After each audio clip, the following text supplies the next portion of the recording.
What would be the Mount Rushmore of competitive Pokemon singles? It's actually pretty hard to narrow it down to just 4 choices. To have their images immortalized in a mountainous monument, these Pokemon should be on another level of excellence, consistency and dominance in multiple generations of OU, Pokemon intertwined with the very identity of competitive singles. And there are unfortunately going to be some worthy candidates that end up just shy of making it onto the mountain. Why don't we start by giving respect to some honorable mentions before we determine the prestigious Final 4. The first honorable mention here is Heatran, who I'm sure many of you will be very upset is not on the mountain, and I do apologize to Heatran. I like Heatran very much. It is a classic competitive singles Pokemon that has been excellent ever since its release in Gen 4. Heatran is a wonderfully designed, bulky attacker with a Fire-Steel typing, the great ability Flash Fire, granting immunity to fire, and a fun move pool of utility and offense. Much of Heatran's excellence stems from the fact that it is a Fire-type attacker that is not weak to Rock, so it's a bit sturdier against Stealth Rock. Heatran is also versatile and is able to be used in an offensive or defensive direction. Heatran is easy to fit on teams. It does incredible things with utility and defense, setting Stealth Rock on the field, spreading burn with Lava Plume or Will-O-Wisp, and it's good at leveraging its defensive traits to land Toxic as well. But it's also not completely passive. Whoa, whoa, whoa. I'm sorry, a cat has just jumped onto me as I'm recording. Hey. Do you disagree with what I'm saying about Heatran? Hey, stop that. You're going to ruin my video. Don't ruin my video. Hey. That's my microphone. I need to record something with that, and you are just... This video has to be deleted now.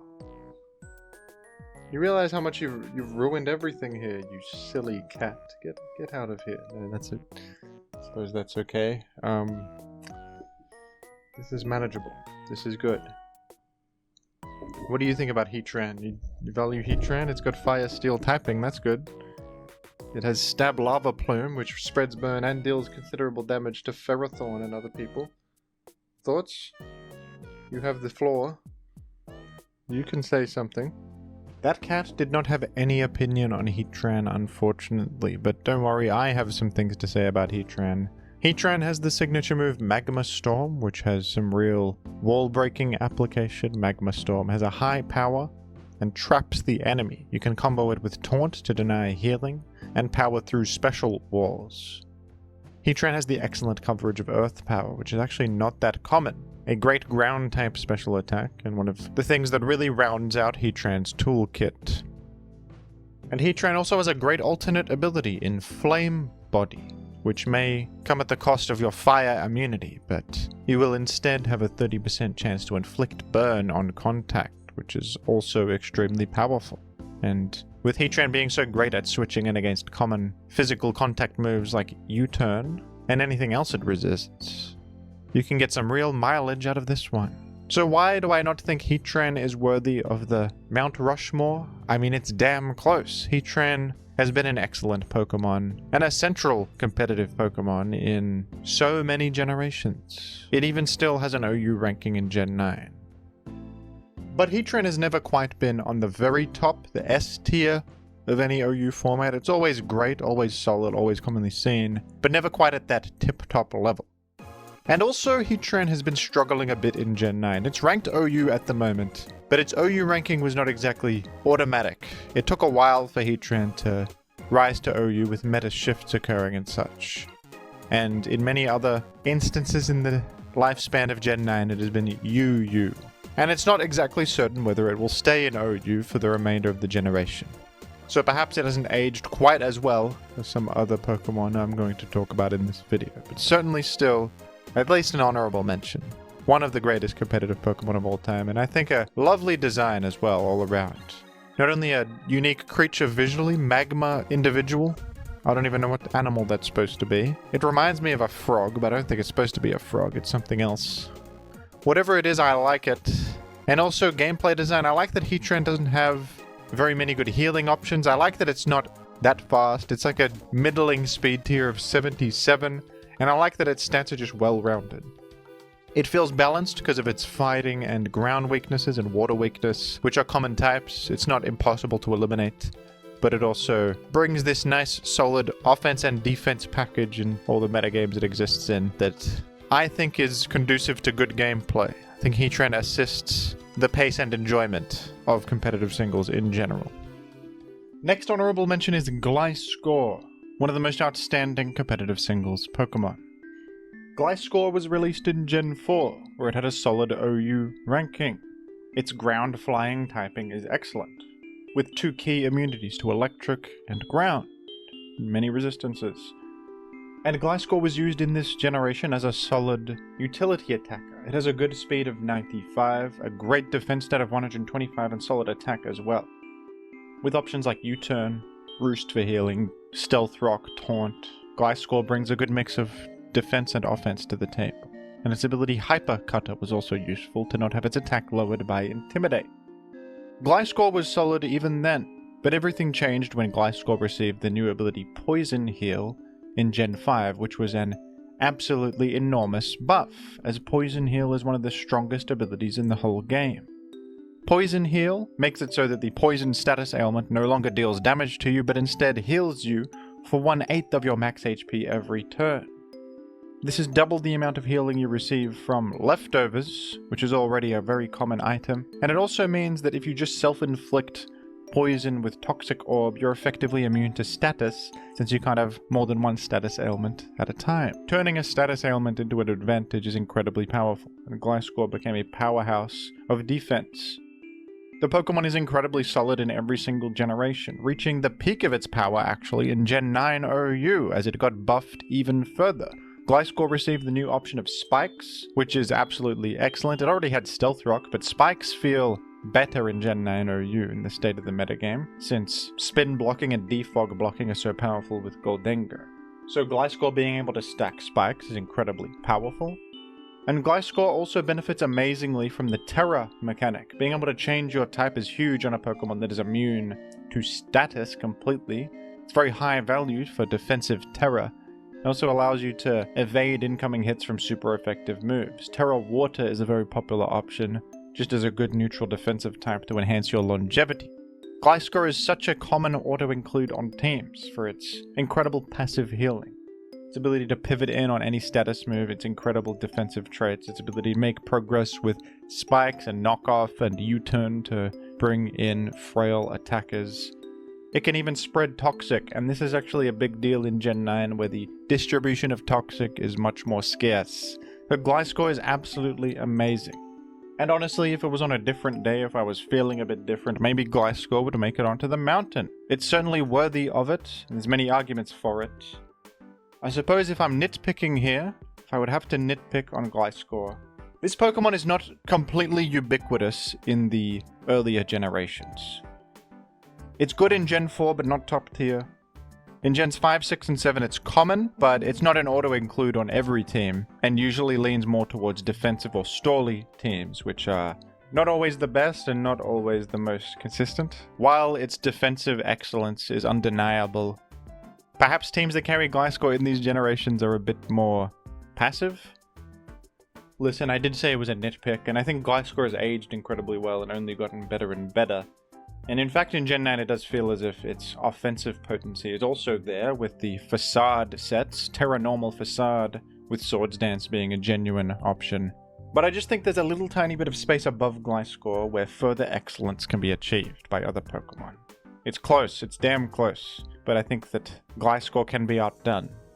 The next honorable mention is Dragonite, who is worthy of mention not just for being competitively excellent, but being a bit of an icon, probably the most recognizable dragon type in the series, and the most well-known one. Dragonite is a Pokemon that has gotten better and better in every single generation. In Gen 3 it received Dragon Dance, which was a big buff. Gen 4, the physical special split was incredible for it, giving it all new physical dragon type attacks to take advantage of. In Gen 5, the ability Multi-Scale was a huge buff too, allowing it to survive almost any hit from full HP to set up Dragon Dance reliably. The addition of heavy-duty boots in Gen 8 was enormous, allowing Dragonite to overcome its weakness to Stealth Rock. And in Generation 9, the biggest buff yet for Dragonite was the Terra mechanic, which Dragonite abuses to the fullest extent. Dragonite is incredible with Terra, as Terra Normal allows it to erase all of its former weaknesses and gain stab damage on extreme speed. Other Terra types are also good for it defensively for more Dragon Dance opportunities. And Dragonite is one of the best Pokemon in Gen 9 OU. A Pokemon from all the way back in Gen 1, still killing it in competitive. With all that considered, why would I not put it on the Mount Rushmore? It sounds like an obvious pick, doesn't it? Well, I would subtract a bit of points from Dragonite for taking a while to become good. In the first 3 generations of Pokemon, it was an awkward choice. In Generation 1, the best it could do is click Wrap a lot, which has its value, but it's not exactly a staple of that format. In Gen 2, Dragonite is quite average. It really doesn't do anything noteworthy in Gen 2, and feels completely unthreatening compared to other better Pokemon. Dragonite was okay in Gen 3, but it was completely outclassed by Salamence at the time, suffering from its average ability Inner Focus, lower speed, and overall inferior options. Dragonite needed a lot of help to become the king that it is today, with significant buffs to keep it afloat. And although Dragonite is excellent in Gen 9, it's the best it's ever been, and it has a solid competitive track record since Gen 5, I would also say that the rock weakness was quite debilitating for it for a long time, and it wasn't exactly a ubiquitous offensive threat there either. In Gen 5, Dragonite is primarily used on very hyper-aggressive teams. It's not exactly an offensive threat you can throw on just any old team. It needs support from Rapid Spin, usually in the form of an offensive Starmie, and is rarely used elsewhere. There's some niche sets like Rain Dragonite and Roost Substitute Dragonite and stuff, but I would not call those central to competitive. And in Gen 6 and 7, Dragonite was also not the most prominent guy of all time, with a lot of competition from other dragons and other physical sweepers. While Dragonite is certainly a commendable fellow that I respect very much, he doesn't exactly have the cross-generational excellence to appear on the mountain, in my personal opinion. And the final honorable mention here is the classic Garchomp, a beloved Pokemon across the entire globe. Who doesn't like Garchomp? Cool dragon shark character. Universally beloved. When Garchomp debuted, it was too powerful. It was banned to Upus. But it's been legal in OU since Generation 5. And in most generations, Garchomp is a top-tier choice. It is just damn solid. Its stats are very well-rounded. With good bulk, a great 130 base attack, and a speed stat that is just above base 100 at 102, meaning it just barely outruns a bunch of key Pokemon in that crowded base 100 speed tier. Garchomp has a Dragon Ground typing, which is very nice. These are complementary, because Ground beats Steel, and Steel is resistant to Dragon. Garchomp is very common as an aggressive Stealth Rock setter in many generations of OU. It can set Stealth Rock and then also pose a threat with Swords Dance Sweeper sets, Mixed Attacking sets, Choice Scarf, or Choice Band Breaker sets, and its ability Rough Skin really comes in handy here, dealing chip damage to anything that makes contact, as Rapid Spinners will be slightly wary of clicking Rapid Spin against Garchomp, or they will hurt themselves on those spikes. Youch! And honestly, folks, Garchomp would probably be on the mountain if not for the fact that Garchomp has kind of fallen out of favor in Generation 9. In the latest generation, Garchomp is feeling quite significantly weaker, and is only ranked in the UUBL tier.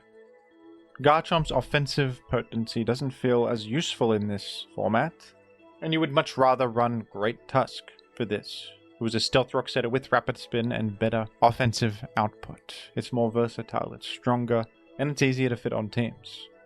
Compared to Great Tusk, Garchomp is not as desirable, and in fact it leans more towards defensive sets here, with Tank Chomp being the superior way to run it, investing in HP and defense. They did at least give it spikes to keep up and lean more into a utility hazard setting role, but in this role it has significant competition from other bulky ground type spikes setters like Ting Lu and Gliscor, which are generally superior. Although Garchomp is good and usable in Gen 9 OU, I don't believe that you make it to the mountain for simply being good and usable. You have to be excellent. And Garchomp is far from excellent anymore, feeling a little bit outdated. Which is a bit of a shame. I like Garchomp, I think it's a classic Pokemon. But I cannot in good conscience put it on the Mount Rushmore with this Gen 9 performance being such a blemish on its career. It is now time to consult the mountain, and the first member of the prestigious group is Landorus-Therian, a very obvious choice and one that I'm sure you were expecting, but it has to be here. He has earned his position. Landorus-Therian is an outstanding competitive Pokemon that never seems to go away. In every single generation, Landorus-Therian is topping the usage stats, topping competitive viability rankings, and is probably going to be a staple of competitive singles forever. Landorus-Therian was released in Gen 5 to immediate competitive success. We've already talked about the ground flying typing on Gliscor, and Landorus-Therian has the same excellent typing.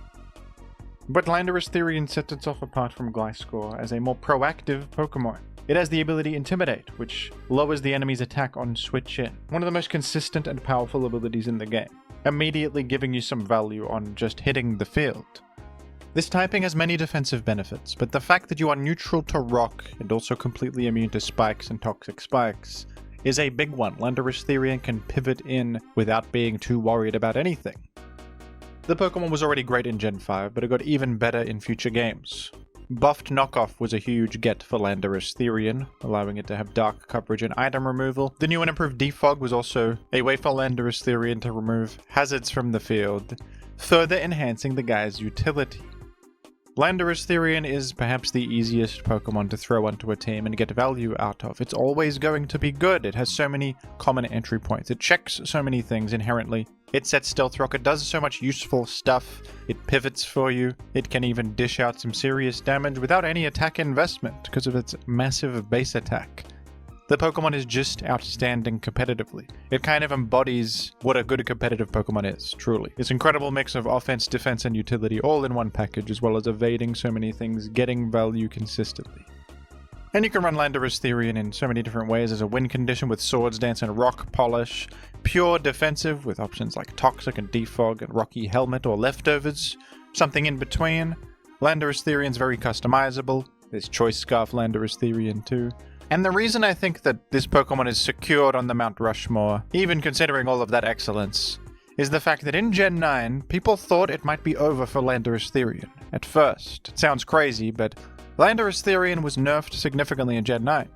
Landorus-Therian lost Defog, it lost Knockoff, and Toxic. The lack of these three options is a pretty big deal. These are some of Landorus-Therian's strongest options that just got erased. And this was especially problematic in a world where Great Tusk came into existence, who was seemingly here to steal Landorus-Therian's lunch. As a new superstar bulky ground offensive utility Pokemon, it does have Rapid Spin for hazard removal. It does have Knockoff. And it has the better offensive typing of ground fighting. There's also Iron Treads and the return of Gliscor in a new buffed state, and Gliscor has spikes now. It has Knockoff and Toxic still. And it's such a good user of Terra. So Landorus-Therian not only got nerfed directly, but it has all this new competition. It would not be crazy of you to think that maybe it would fall from OU, but it didn't. Amazingly, it has held on. You cannot keep this guy down.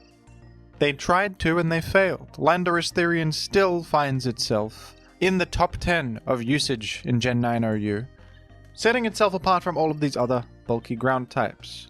It is more proactive than Gliscor.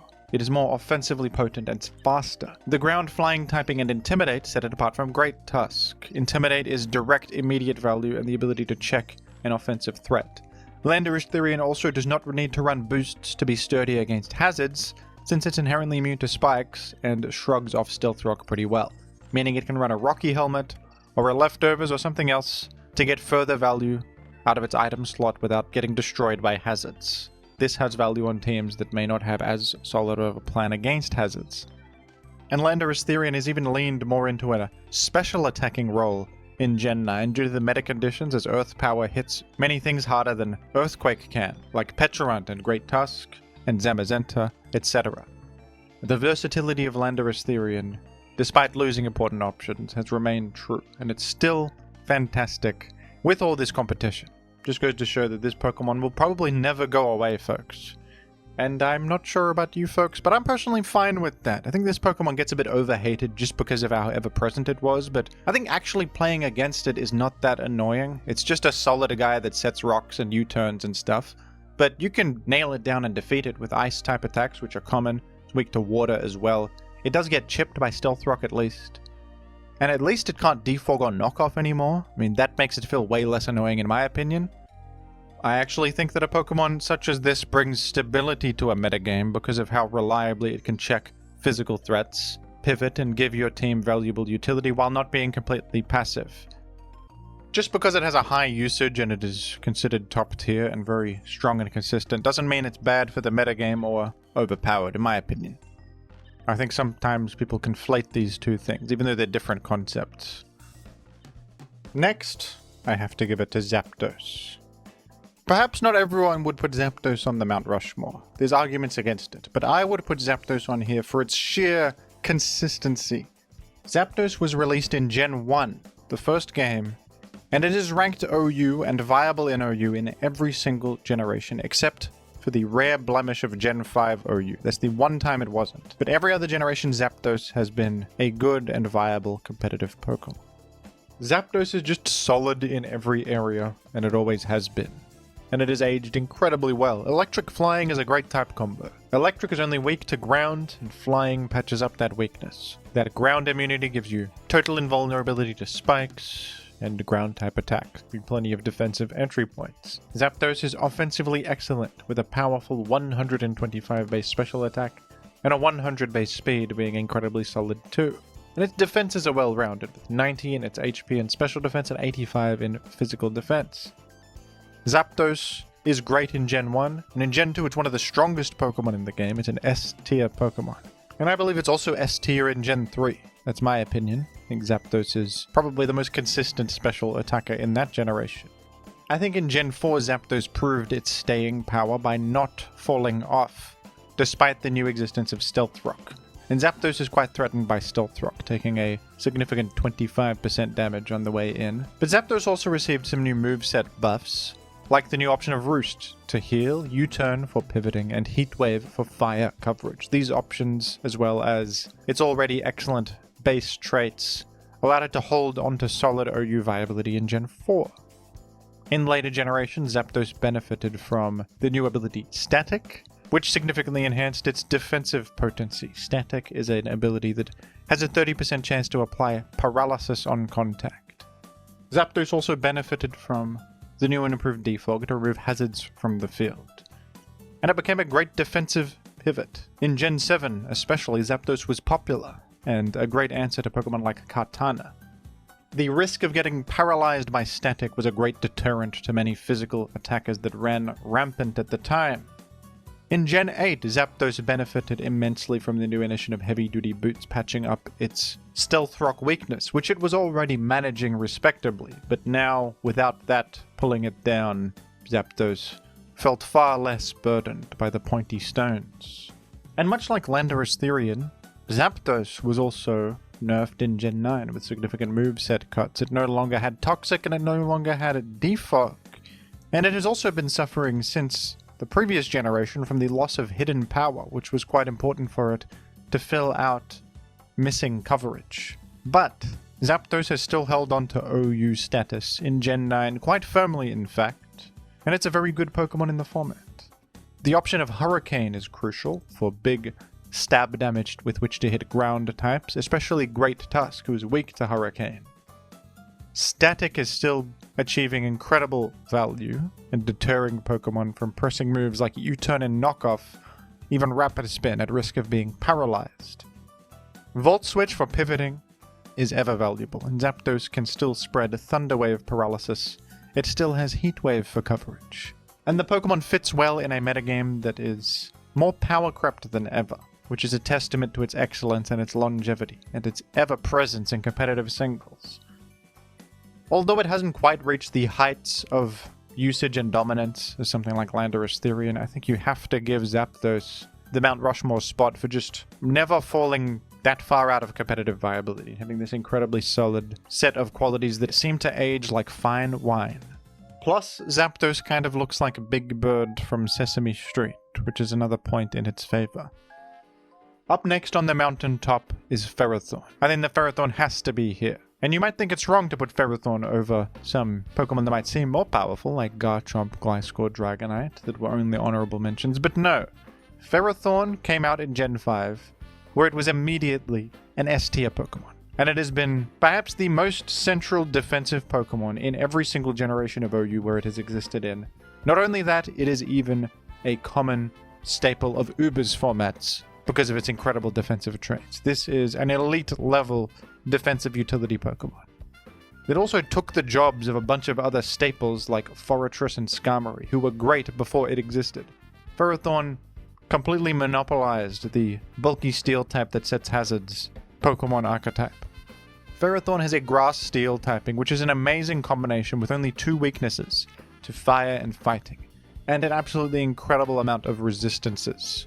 Ferrothorn's defensive stats are great. It's got 131 defense, 116 special defense, and a solid 74 HP. Ferrothorn takes incredible advantage of the ability Iron Barbs, which has the same effect as Rough Skin, punishing enemies for making contact. A great ability to have on a Pokemon with such incredible defensive typing and physical bulk. This guy is going to have so much opportunity to get value out of Iron Barbs, as it shrugs off so many common physical attacks. And Ferrothorn, of course, has Spikes and Stealth Rock, the big hazards. It has incredible utility in the form of Knockoff to remove items, Leech Seed to heal itself and sap the enemy's health, Thunder Wave to paralyze the enemy. And on top of that, it also packs a decent punch. Compared to something like Skarmory or Forretress, Ferrothorn can actually hit kind of hard. There's a 94 base attack, which is nothing to sneeze at. Stab Power Whip with a 120 power is actually really good against a lot of common things. There's a lot of grass weaknesses that are common and competitive. And you also get Gyro Ball, which does incredible damage off of your solid attack stat, and the fact that this Pokemon has a higher power the slower you are than the target, so you can deliberately run negative speed, and with your incredibly low base 20 speed, the power of Gyro Ball will actually be damn good. I honestly think Ferrothorn is the best defensive Pokemon ever made. I think that's a fact, because it's a defensive Pokemon that is also kind of passively proactive. Hitting it will hurt you, because it's spiky, youch. And it also does more than just set hazards. It's removing items, it's paralyzing, it's actually hitting you. It's always going to make progress. And as it switches in, it makes progress. It forces things out with ease. And everything it clicks has a permanent impact on the enemy. And with only 2 weaknesses, it's so easy to cover those weaknesses elsewhere and create a strong defensive core with Ferrothorn. Of all the Pokemon mentioned in this video, I think if you had to just always use one Pokemon on every single one of your teams in every gen of OU, where you could, Ferrothorn would be the best choice, I think. Even more than Landorus-Therian. I think if you had to be stuck with one of these Pokemon to put on all your teams, you cannot go wrong with Ferrothorn. It fits on any team style, whether aggressive or defensive. It has a decently varied move pool, and it's just so excellent at its job. And even in Ubers, Ferrothorn is good against Kyogre, for goodness sake. It's good against many of the dragon types up there. It actually defensively walls some of the strongest legendaries in the game and can abuse them to make progress and set players and remove their items.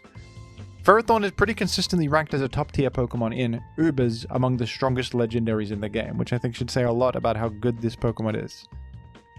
Ferrothorn is actually not in Gen 9, and at first I was thankful for that, because Ferrothorn was so dominant in previous generations. I thought, well, thank goodness now other steel types will have a chance. But now that Ferrothorn's not here, I kind of miss the guy. I think he would be pretty good against some annoying Pokemon like Hisuian, Samurott, and Ogerpon Wellspring and such. And his defensive profile would be pretty nice in the Gen 9 metagame. I also forgot to mention, by the way, that Ferrothorn was indirectly buffed in Gen 8 by the removal of Hidden Power, because a bunch of Pokemon would run Hidden Power Fire specifically to hit Ferrothorn. Even if they're a defensive Pokemon like Amoonguss, they would run Hidden Power Fire just to chip Ferrothorn a little bit, because allowing Ferrothorn to safely switch in and start clicking buttons was so devastating that you needed that on like Amoonguss, where you're just going to get rolled over. So no hidden power meant that Pokemon like that couldn't just run the easy hidden power fire as a Ferrothorn response, which buffed Ferrothorn indirectly.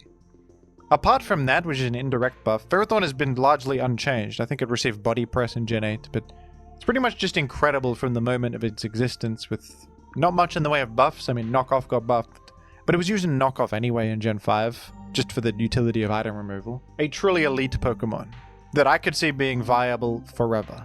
If it exists in OU, it's going to be OU. It's probably going to be the best spike setter and the best defensive Pokemon in the tier again. And the final mountain-bound Pokemon here is the GOAT himself, Tyranitar. I think he has to be here as yet another one of the most consistent Pokemon of all time, alongside Zapdos.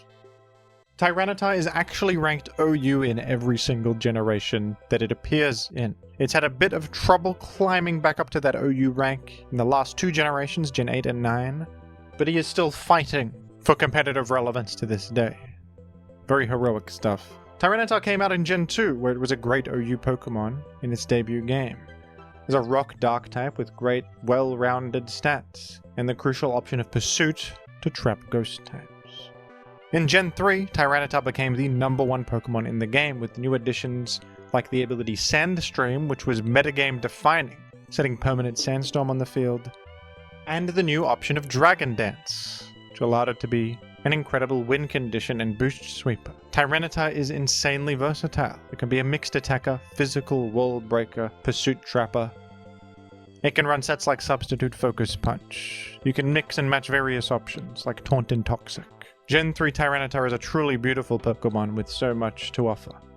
Tyranitar is also perhaps the #1 Pokemon in Gen 4. It's sort of tied in the S tier with Jirachi and Latias. Those are the big 3. But Tyranitar maintains its excellence in this format, actually benefiting from the physical special split quite significantly. New physical options like Ice Punch and Crunch and Fire Punch and all sorts.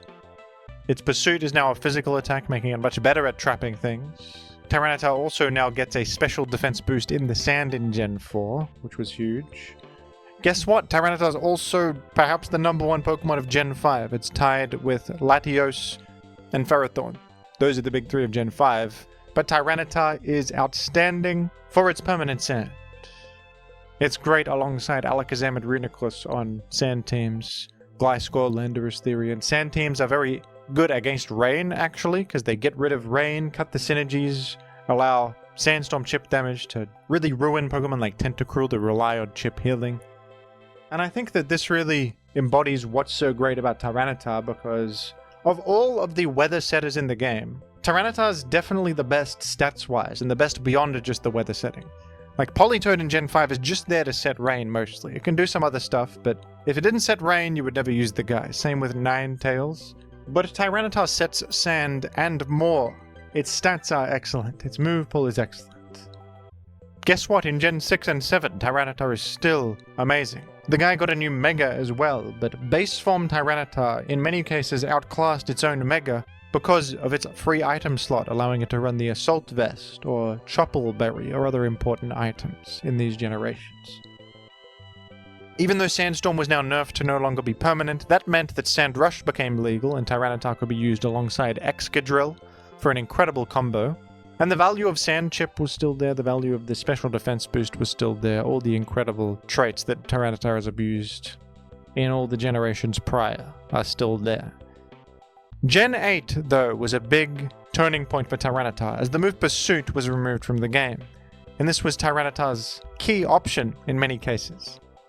It was the reason to use the guy on a lot of teams, because Pursuit could trap ghost types and psychic types, and various other things, as it attacks Pokemon as they're switching out.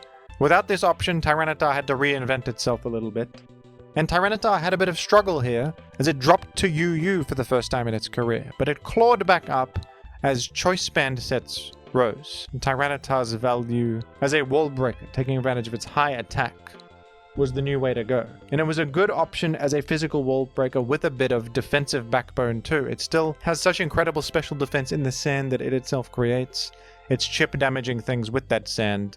Its physical move pool is so excellent. And so Tyranitar eventually, over time, rose back up to the OU position. And the same thing has happened in Gen 9. Tyranitar has actually been UU for a while, in Gen 9, or it was, and its rise back up to OU was recent. But they did throw Tyranitar a bit of a bone here. They gave it Knock Off as a new option, which is a pretty significant buff. With Knock Off the back of Stab and High Attack, Tyranitar can actually hit like a truck. And Tyranitar has had a real uphill battle in the Great Tusk matchup. Terrible news for Tyranitar that this Pokemon exists. Both of its stab types destroy Tyranitar, and it's just so common it switches in so easily against it. But Tyranitar has found value in being really good against Goldengo and Pecharunt, having pretty clean entry points against many Dragapult and Raging Bolt sets, and then using its great special bulk as the entry point with which to achieve breaking power with a choice band. And you actually can nail a Great Tusk on the way in with Ice Punch and Gliscor as well. Knockoff is kind of just good against any switch in with the item removal on top. You even have Low Kick to hit King Gambit if it's trying to come in. So the physical move pool is still really helping out Tyranitar, allowing it to adapt to this metagame well. Players have also used more defensive Tyranitar sets, actually leaning into the special defense and investing EVs in special defense to enhance Tyranitar's entry points against general special attackers. It can still use this switch in as leverage to set Stealth Rock, knock off items, and these sets can carry Ice Beam to hit Gliscor. Terra Flying is also a fun option to surprise Pokemon hitting you with ground or fighting type attacks and then striking back with a big Ice Beam. This is a good one against Gliscor in particular.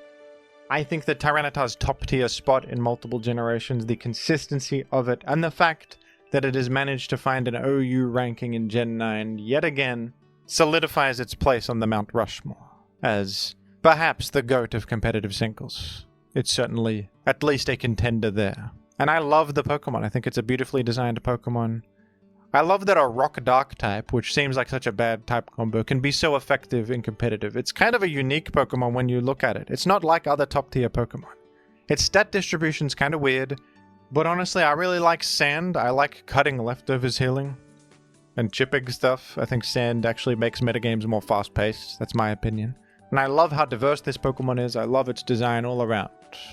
And I'm glad it's still usable in Gen 9. I'm glad that it has not yet fallen off. And that's the Mount Rushmore of competitive singles, folks. Do you disagree with my choices here? Do you think any Pokemon like perhaps Muck has been snubbed here for their mountain placement? Muck gets his own mountain, by the way. Mount Muck is much more famous than the pathetic Mount Rushmore. So don't you worry about that. Muck has his very own mountain to himself. But what do you reckon, folks? Let me know down below in the comments, and thank you for watching.